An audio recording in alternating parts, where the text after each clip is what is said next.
ending with all oil, but it sure started off with water.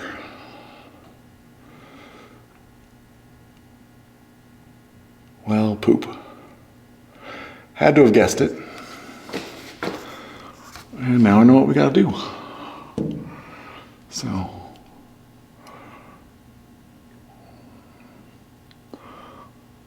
we'll get it going.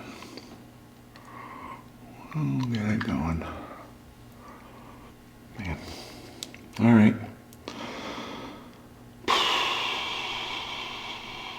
I was hopeful. Maybe foolish, maybe foolish. We'll see. Okay, so clearly there's some water in here. It looked worse when it first came out. Still doesn't look great, but hope we got enough room in this oil can.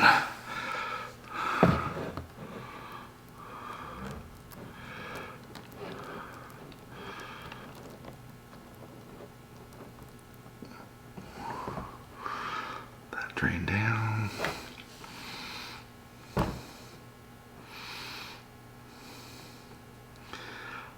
It's a little sludgy.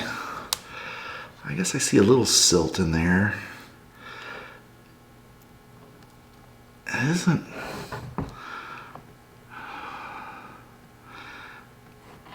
isn't super excessive though.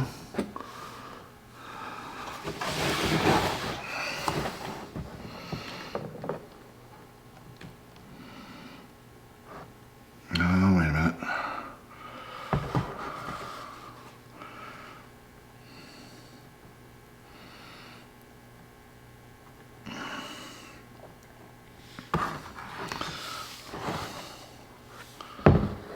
So on the bottom there is, because remember the oil always is on top. So on the bottom, look, it looks like there's some silt in there. But I guess honestly it doesn't look like that much. There's like a light coating of crap. With a new filter, maybe that'll go away. I don't know. But you can see it on the bottom there. Here.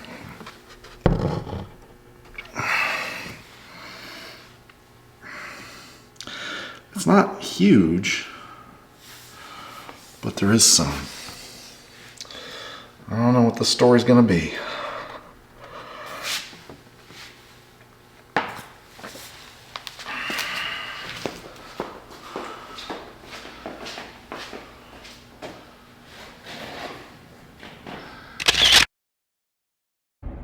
Okay, psychology snippet time. Wanted to talk a little bit about the concept of psychological flexibility and being okay with not being okay. Obviously, when I found the silt in the engine oil, I came across a situation where I was feeling overwhelmed and like maybe I had made a mistake. But I'm able actually to defuse myself from that situation and recognize that I'm okay even if the situation is not okay. I can take steps to remedy the situation and be much better. It's not that you have to feel confident, calm, and collected the whole time that you're working on a project. In fact, it's usually better to feel uncomfortable at times. But what you can do is you can separate yourself from the situation and still realize that you're okay even when the situation isn't necessarily okay. Psychologists call that defusing, and we use flexibility in our thinking patterns to try and be able to do that. So working with a psychologist, that's one of the things you can learn how to do. And I'm definitely applying that in this situation.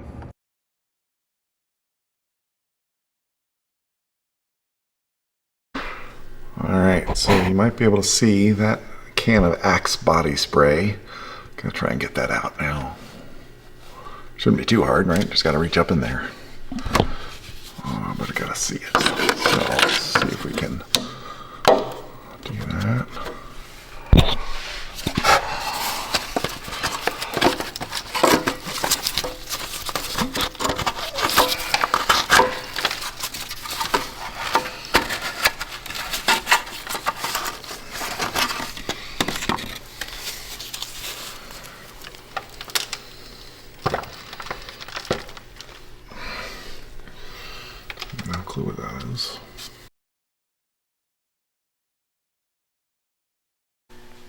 Okay, so I'm gonna try to siphon out the fuel, and then I'm gonna try and get the borescope to go look inside. But I got these old empty gas cans. I got about 4.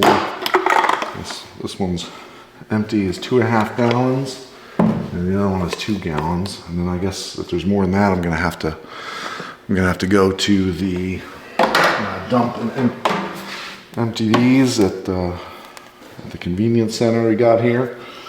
So in and out, and then out go in the tank here.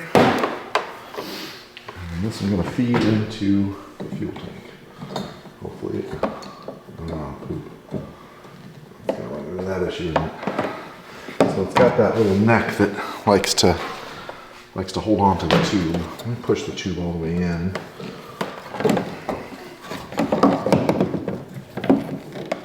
And then when I pull it out, I'll need a screwdriver.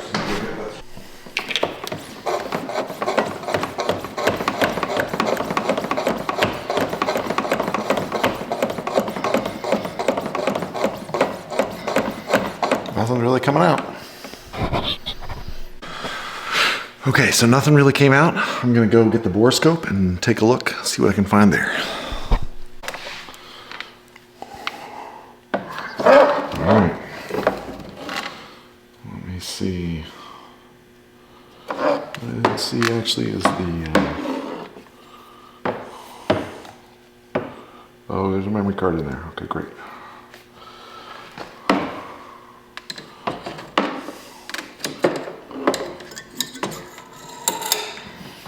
Alright, so we're going down the filler neck now.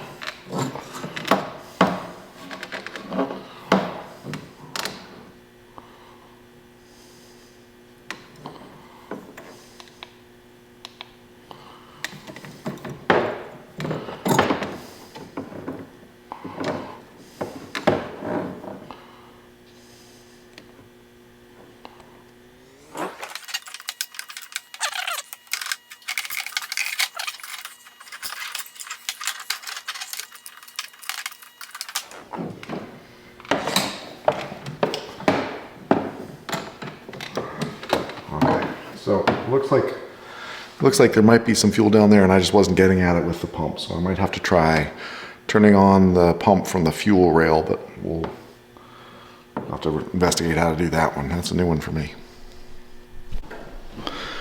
Next thing is now it's time to attempt to disconnect the fuel. And what I think is the fuel line here that goes up to the fuel rail up there is this red connector right there. So I'm going to try to disconnect that and then extract fuel from that and from the pump by turning on the pump on the inside of the car, but we'll see how successful that is. Okay, so we're going to try to get the fuel out of the fuel tank, which the fuel tank is here. I tried to clean that off some. That's a combination of dirt and other stuff. I got some, looks like we've got some zip ties here for this wiring loom. I'll pop those out and replace those. Actually got 1, 2, 3, 4, 5, 6 that we got there. So we'll start there.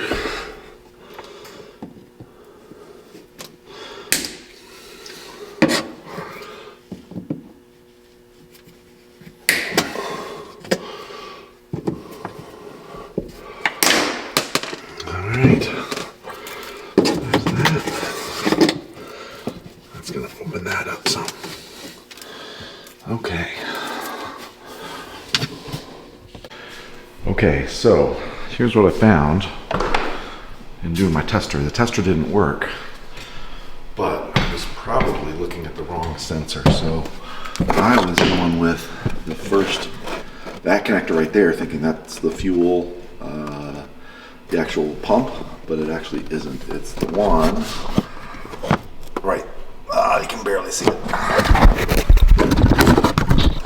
Alright, so the sensor we're trying to get is that one right there. That's the actual pump one. So let me disconnect that one and we'll go from there. Okay, so here's the deal. I've tried every combination of connections for that power and it isn't working. so we're gonna have to do something different. All right, so here's the setup I wound up using. Had to pump it out from the fuel tank using a fluid transfer pump there. I got out 5.5 gallons. So far, I probably got another 5.5 to go, but the dump will only take 10 gallons of fuel at a time. So I've gotta do this 2 times. That's okay. So real quick, with all of these connectors, I am putting deoxit into it. It's supposed to clean all the connectors, and then I put a fresh thing of dielectric grease around the rubber seal on the outside. So that's the way I'm going to clean every connector that I pop open.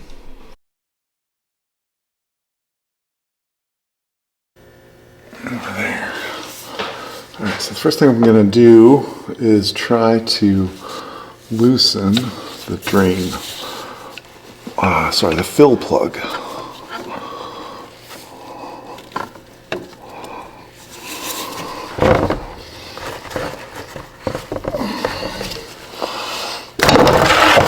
Alright, and that cracked open okay. So, open that up so we get some air in.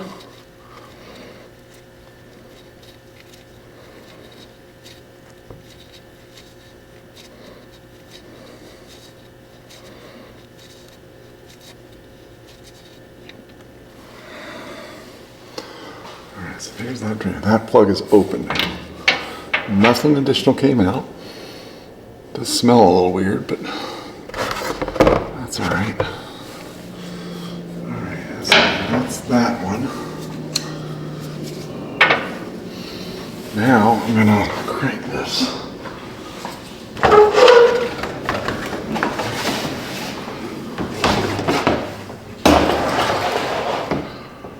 Let's open this.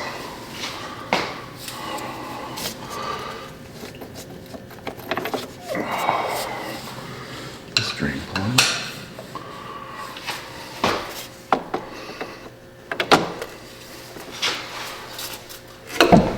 Oh, that cracked open real easy. So, move this over. Let's get this gross smelling fluid out of here. All right, make sure this is balanced right underneath. That looks good.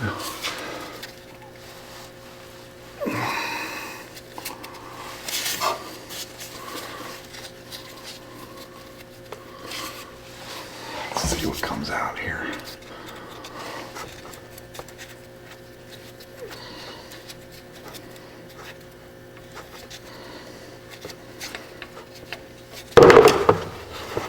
That doesn't look half bad.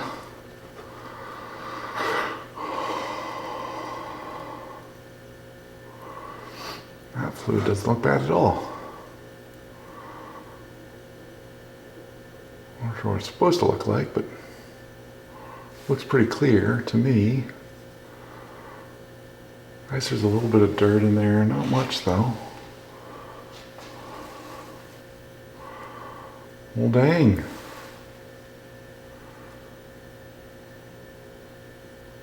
That looks okay.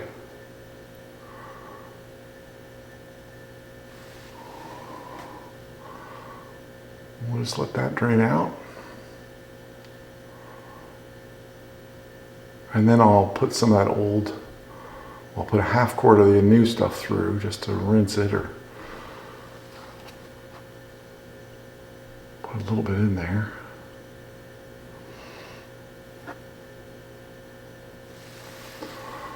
I don't know if water floats on gear oil, or I guess no, it would sink, right? Because oil is lighter than water, so it should sink. But who really knows? All right, let me prep one of my bottles so we can flush some more of that stuff out.